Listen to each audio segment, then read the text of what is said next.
All right, let's dive in.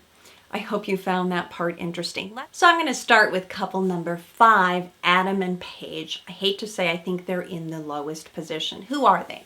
Paige is a 24-year-old paramedic from Swansea, England. Paige entered the villa on day 1. We've seen her from the beginning, and she was originally paired with Luca, if you recall.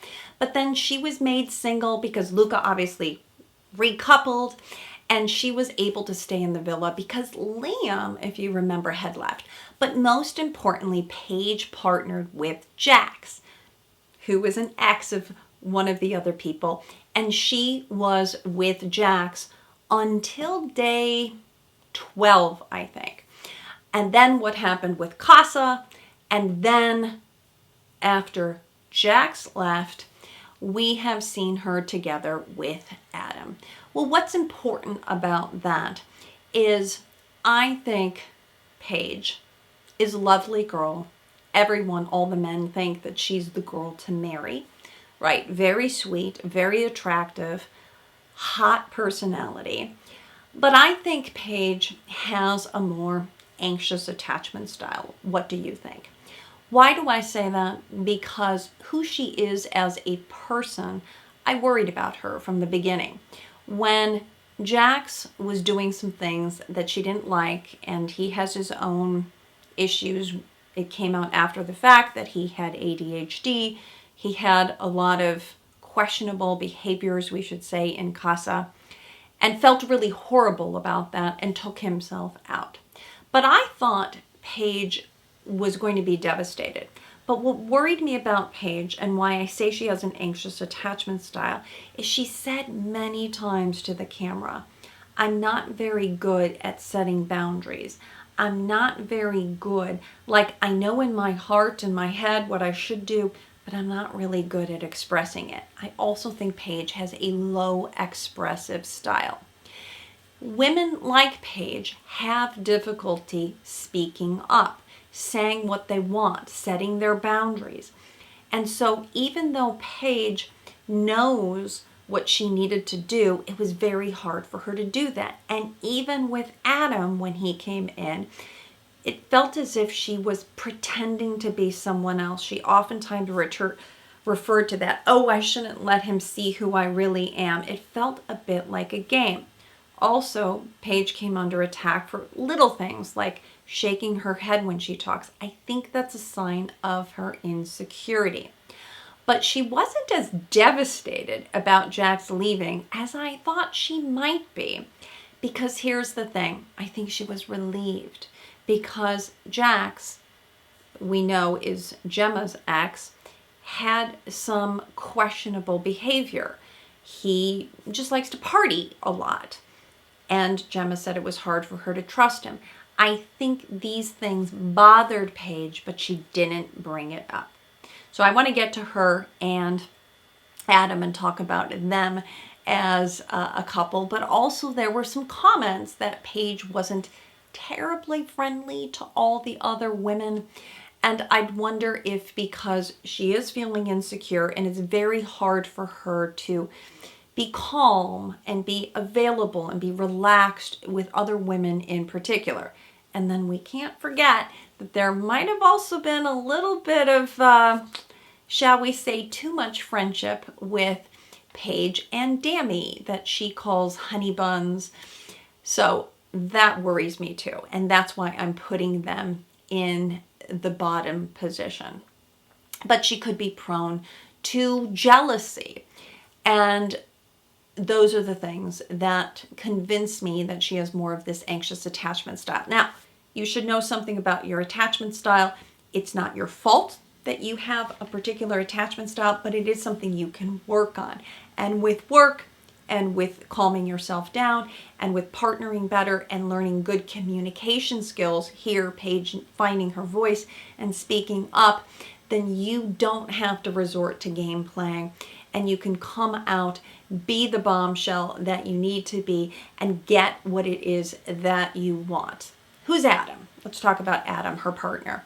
He's very different from Paige. He's older. He's 26. He's a personal trainer from Newcastle, England. He entered the villa on day 36 as a late entrant. His only job, right, is to be the bombshell and to see who's available and to maybe muck up some relationships and turn some heads. But he is not, Adam is not naive. He feels a little bit older, perhaps because he's had more experience on the show itself. He was on a previous season. And the biggest tell for me in this couple, we haven't seen enough of them, is when recently they were talking about their future. And when Adam said, I don't see myself in Swansea, I thought, oof, this isn't good. So what I'm looking for is, again, compatibility, talking about where they see themselves going. And Adam himself has had some negative press because, in fact, he got called out for doing some gaslighting behavior in the previous season, where he was dating multiple women, dated one, dumped that for another woman. But then this prompted this warning that there had been some emotional abuse when he had diminished or talked down about hers. Now, I don't know the final wording on that, and I want to be careful about that. But my estimation is that Adam may be more of this independent type. And sometimes we see this when a woman is too emotional, the person gets flooded. And I think that could have been the case for Adam. He got flooded by this previous woman and then shut her out, and then might even say, oh, that's your issue, you're being too dramatic. We see this very commonly, and anxious and avoidant people are a tough combination. It's the most common of couples, but that's why I'm putting this couple in the lowest position, because I don't think they have the history. I think there's some previous concerning history about Adam, and I think that Paige is young and needs to find her voice and to speak up and set better boundaries for how she is treated. But I wish them both a lot of luck. Let me go to couple number 4. Gemma and Luca. Now, Gemma has been there since day one. Originally, she was coupled with Liam. She's the youngest of all the contestants. She's only 19 years old. She is a dressage horse trainer. She does competitions. She's very poised. And for a 19-year-old, I've been very impressed with her. In my estimation, I think that Gemma looks like a much more mature person. But in terms of her history, originally she was partnered with Liam. Then she was with Davide. And that was a little bit concerning because Davide is, 26, 27. Gemma's only 19. That felt like too big an age gap there. And then Gemma was chosen by Luca. And I really do think Luca has had a very strong attraction towards Gemma. But remember, attraction is not everything. Attraction and attachment are quite different. But they've been together since the 4th recoupling, which was day 23. And Gemma has decided to stay coupled with Luca. And of all the couples that were tested at Casa Amore, Gemma made the decision to remain coupled, as well as Luca did. And even Luca has been very loyal to Gemma. Not to say there haven't been issues, though. So these two have been together. We've seen them not be as tested as some of the other couples, and that's why I'm putting them in the 4th position. But in terms of Gemma, I think she's been a great role model to young women. She's sort of a sweetheart and a fan favorite. Many young women really like how Gemma has held herself because she's a no-nonsense kind of gal, no drama. I see her as either being secure, but I don't know from her family, or a little bit more of that independent, avoidant type. Why do I say that? Because she herself has said, I'm not a touchy-feely kind of person, and Luca has brought that out in her. But also what I'm seeing is that as he's gotten more anxious, she's pulled back more. And that's sometimes what we call the anxious avoidance spiral that a couple gets into. And that's why I'm thinking of them this way. But let's talk about Luca in terms of who he is. And Gemma, by the way, another caveat. She was the only person who had to deal with an ex coming back into the villa, which was very hard, and I thought she handled this extremely well. Jax came back into her life. She had to say, oh my gosh, that's my ex. And I think she handled that like a champ. So, who's Luca? Luca is a 23-year-old fishmonger, and they do not let us forget, Luca sells fish, and his last name is Bish. So, I felt like, gosh, can we just get away from that? It doesn't really matter what Luca does.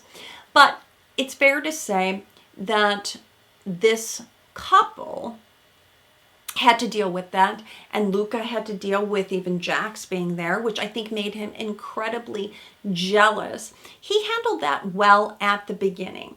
But where are we now in terms of them as a couple? And Luca's had his own history. He was originally partnered with Paige.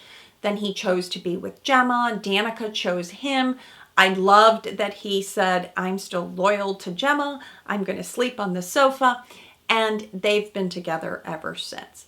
But most recently, there's been some negative behavior of Luca, and that's why I'm putting them in position number 4. Like, for instance, there feels to me like Luca himself has an anxious attachment style. He connects very quickly. He has some possessiveness, some jealousy in him. It's hard for him to regulate himself. He looks very much to Gemma to calm him down, to reassure him. And so it feels like his power is outside of him and Gemma is holding it. Sometimes she does a really nice job, but sometimes it crowds her and she pushes back. Fair, right? It's a lot to handle. But Luca has been insensitive at times when he pied Tasha. Also when he was upset, or Tasha was upset that she was in the bottom 3, and he said, why? You found love, move on.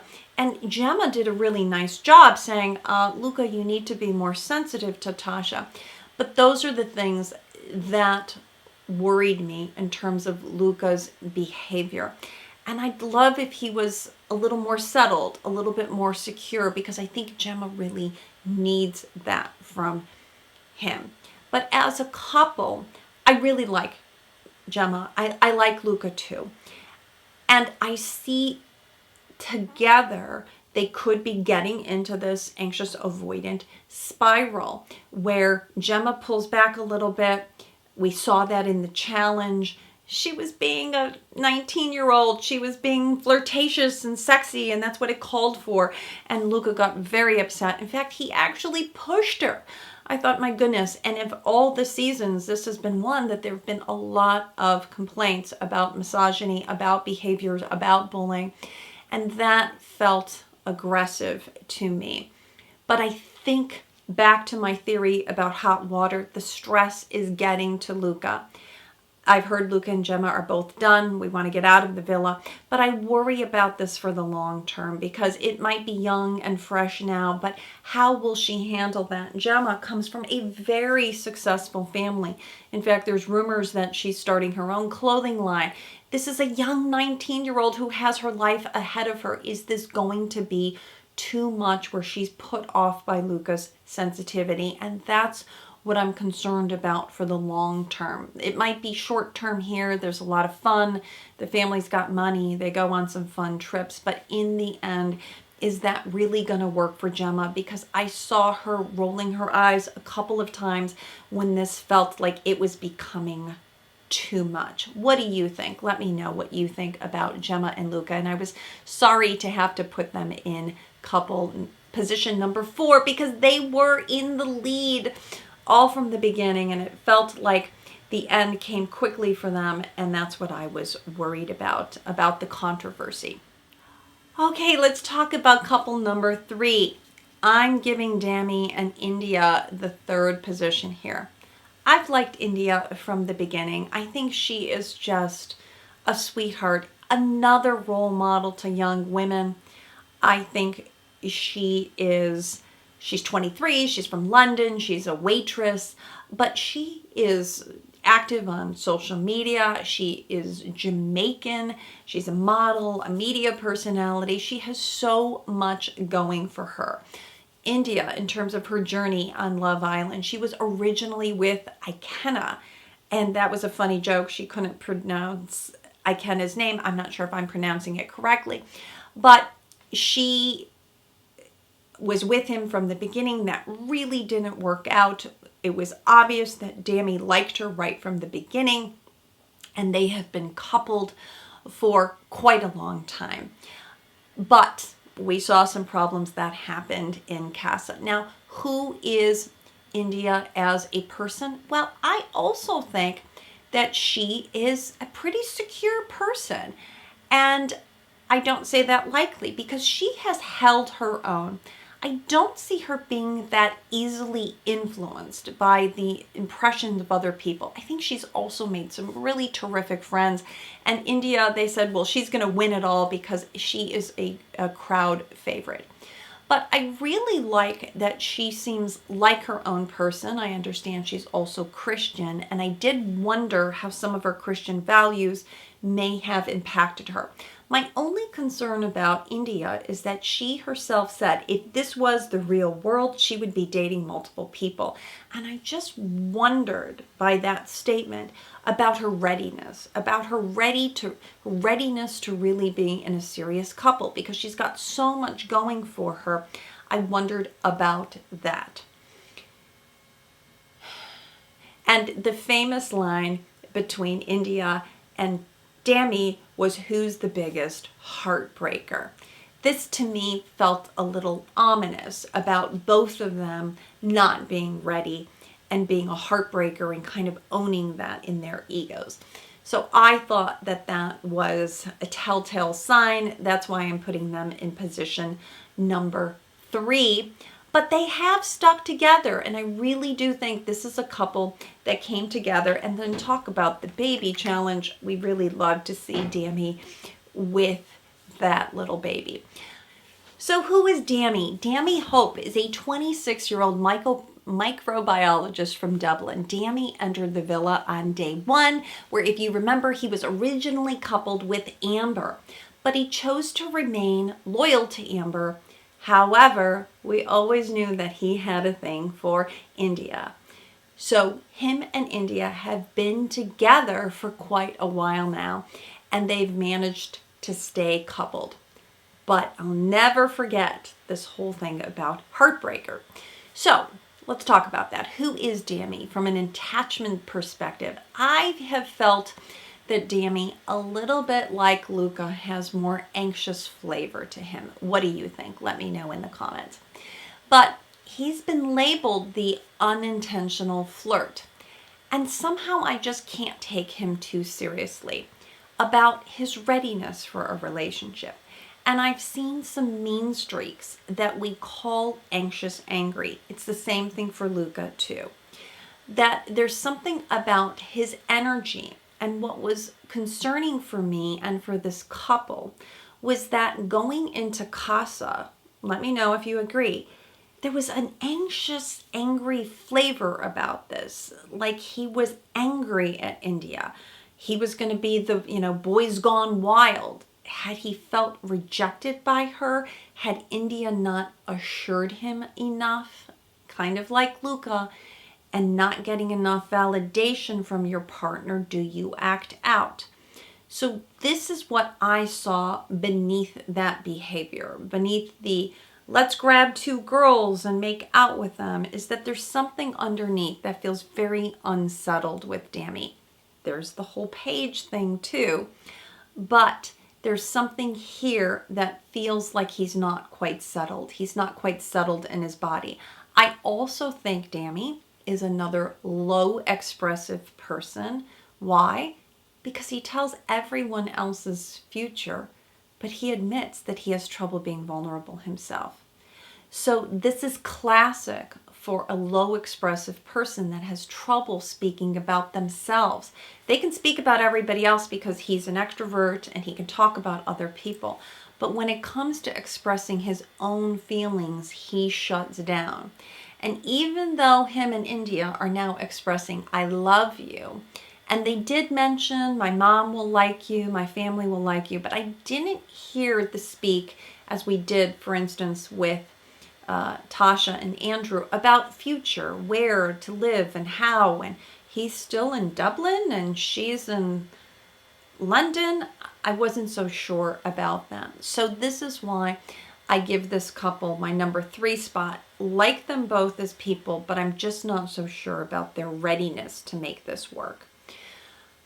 This brings me to Tasha and Andrew, my second couple. This is a surprise for me because I said in my reel that they're kind of the dark horse. They were doing well from the beginning. Everyone loved them as a couple. But we saw lots of chinks in this relationship. Who are they? Well, Tasha is a 23-year-old. She's a model. She's a dancer from Thirsk. And she has a cochlear implant that she can only hear from one ear. I actually really love this about Tasha and have felt passionate towards her because of that. Because what people don't understand is that if you have a cochlear implant, and there was another contestant on The Bachelor, Abigail Hardinger, and she explained this, that you have trouble processing and hearing things with a cochlear implant. So I wanted to be compassionate to her about that because I think it's been hard for her to track. But I also thought Tasha felt quite anxious to me as well, that she had a lot of anxious flavor to her. Remember, the envelope is that you should check out other relationships. You don't want to attach too quickly. But in that process, Tasha turned her head a number of times. First was it with Jay, and then with Charlie, and then with Billy. And I think this is a young woman, and I say young because feeling some bit of anxiety herself, she was so bothered, of course, and who wouldn't be, by being in the bottom 3. And it felt like she was trying to attach to someone quickly so she could stay longer. Like, well, if Andrew's not the person, well, then maybe I'll go with Billy, and maybe I'll stay longer with Billy. And Billy brings out a side of me that Andrew doesn't. And I worried about this. Why can't you be yourself? Tasha, why can't you be yourself with Andrew and show all of who you are? But she's very reliant on a partner to pull her out and reliant on a partner for reassurance. And that's why I think she has an anxious attachment style. But she's sweet. And that picture of Andrew and her stuffed animal, I thought was just precious. And I like them together as a couple. Who's Andrew? He's 27 years old, a little bit older than her. He's an international real estate agent from Guernsey. Andrew entered the villa on day 1, and he was coupled with Tasha, so that was a great pairing right from the beginning. They chose to stay partnered. There was some recoupling, and then, of course, we had the issue with Casa Amor and Andrew. I want to talk about that in detail because then he brought Coco, the new girl, back. But who is Andrew? I actually think that Andrew is a secure, functioning person. I have been impressed with Andrew. He was sold on Tasha from the beginning. And unlike Luca with Gemma, he gave Tasha space.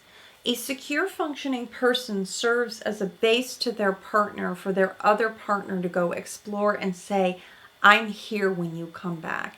And that's who I saw Andrew was. I think he played it well, except for Casa. But this is where I think they as a couple have grown together. And this is what I really like. So here was the problem, though. The state, the environment. Andrew was pushed by Dany. even Davide, hey, you should explore your options here. This is the whole point about Casa. And he got feedback in particular that Tasha, her head had been turned easily by the guys. I don't know how the new bombshells coming in told. It's confusing to me how that happens, but he said, I don't want to be a mug. I don't want to be a fool that I have been so loyal to her and she hasn't been loyal to me. So to me, this felt like a momentary lapse of consciousness that Andrew went for Coco because she was sexy and she was hot and she was available. And no sooner than did he realize, oh my gosh, that was not a good move. And he didn't handle that very well with Coco either. He could have been more compassionate to him, but I think his guilt got the best of him. I don't want to make excuses for Andrew. But what I did like is that he really owned that. And what he did do is, if you noticed, he also disconnected a bit from Dany and the other guys and really focused on Tasha. So what I liked was their repair. And even though Tasha was angry with him, if you saw, they really cuddled together. They held each other and they worked through that well. So the repair is what really gave me a lot of comfort. And then can we talk about Andrew with that little baby? Telling the baby, your mommy has a superpower, her cochlear implant. And that to me melted my heart because he doesn't just see her as a pretty person. He really holds her in esteem. So I want to give these two, this couple, Tasha and Andrew, my rose, because I think they came from the bottom. They were able to work their way back up.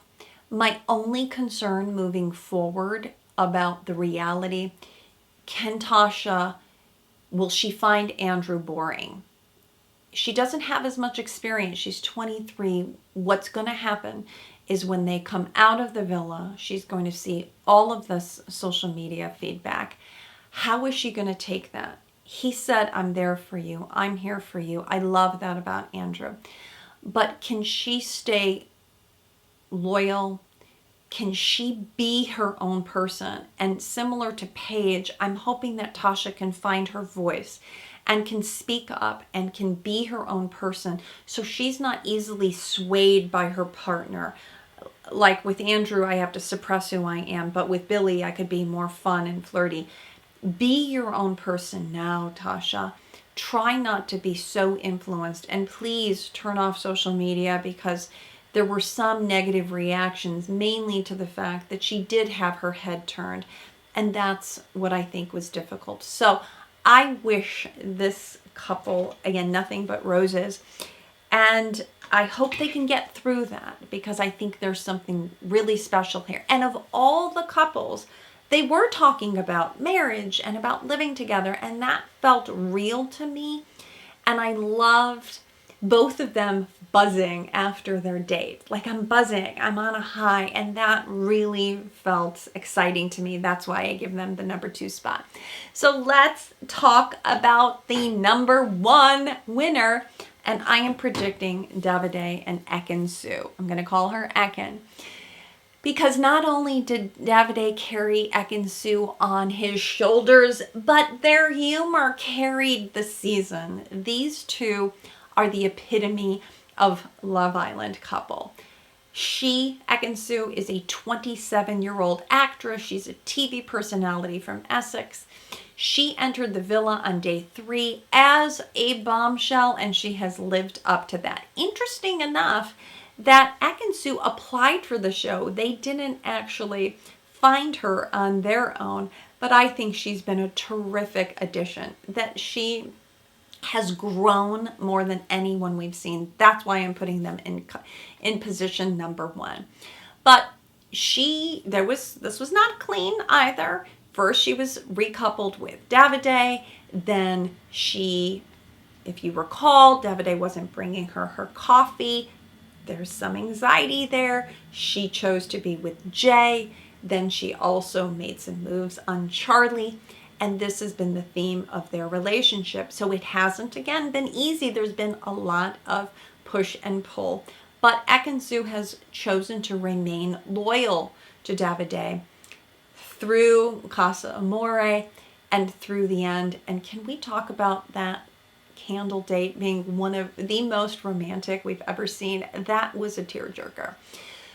So I love that they've been able to stay together. Now, Ekenzu, of all the women, why I'm giving her my number one spot, because she has been the most serious about finding a mate. She would comment on a man's age, if you recall. Oh, Jay, he's older. And quickly she would say these other guys are too young, they're not interested. And you get the feeling she's just dated a ton, a little bit jaded, and maybe has had her heart broken. But I think she's been very realistic and prudent. She came in saying, I'm not here to make friends. But she really has made friends, and I think she's been very supportive of the other women, really building them up, saying nice things, saying, you're wonderful, you're great, and I love that about Eken. Let's talk about Davide. Davide's 27. He's an entrepreneur. He's clearly into fitness, and he lives in Manchester. I'm not going to let Davide completely off the hook because he came in as the Italian snack bombshell. And his relationship and his history on Love Island hasn't been perfect either. He coupled with Gemma originally. He was with Angelique, I can't remember her name, and finally with Ekenzu. But what's so important, if we look at Eken and Davide as a couple, is that you have to, again, look at behaviors and context. So I think Eken also has an anxious attachment style. We saw that from the beginning. And her stuff showed up early. She felt like Davide was pulling back. He was not interested in her. And then she switched over to Jay. Part of this is a gameplay. If this first guy isn't interested in me, I don't want to be a fool. I need to make sure that I have someone who's a safe bet. But she vetted Jay. He was older, tall. She thought he had a lot of good traits. And I actually think Jay and Davide were pretty similar, and they actually became friends. What I didn't like about Davide is he called Eken a liar, called her fake.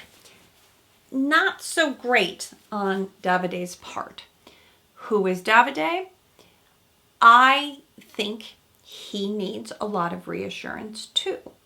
I think he's a bit more low expressive and Eken is high expressive. But Davide feels like he could either be secure, because I thought he doesn't get so pulled by other people, or there's a little bit of anxiety, or the anxiety is coming from the context. I don't think Davide is used to sharing the screen. I think he's usually the most attractive person in the room, and I think the show has pushed him in a certain way.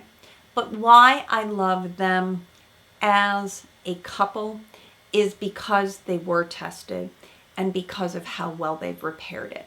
So if you recall, Davide was very disappointed in Eken because her head was turned by Jay. She came back. She said, I've made a mistake. I really loved that she owned up for this. She took responsibility for her behavior. She said, I want to make this up to you.